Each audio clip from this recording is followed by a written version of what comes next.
নমস্কাৰ সকলোকে।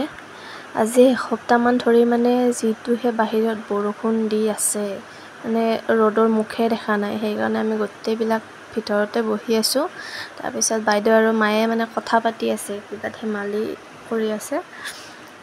কথা পাতি থাকোঁতে মায়ে কি কৰিলে, চকুত চশমা নিপিন্ধাকৈ বোলে বেজীত সূতা ভৰাই কিন্তু নোৱাৰিলে।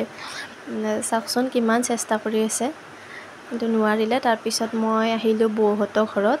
বৌহঁতৰ ঘৰতে বাবুক ল'ব আহিছোঁ। সি যে ইমান দুষ্ট হৈছে, আগত যি থাকে ধৰিব যায় আৰু মই ঘৰত অহাৰ কথা ক'লে সিয়ে কান্দিব ধৰে। কি বা বুজি পায় সি, ডাঙৰ মানুহৰ নিচিনা কান্দিব ধৰে। তাৰপিছত আৰু কি কৰিলোঁ, নগৈ পেলাই আৰু ল'লোঁ তাক অলপ। এতিয়া আৰু পূৰা শান্ত হৈ আছে। চাওকচোন ইমান ধুনীয়াকৈ চাই আছে, মোবাইলটো চাই আছে, সি নিজৰ ছবিখনে চাই আছে। আৰু বাহিৰৰ ফালে চাওকচোন বৰষুণে আহি আছে, ওলাব নোৱাৰা বৰষুণ। তো আজিলৈ বাই বাই।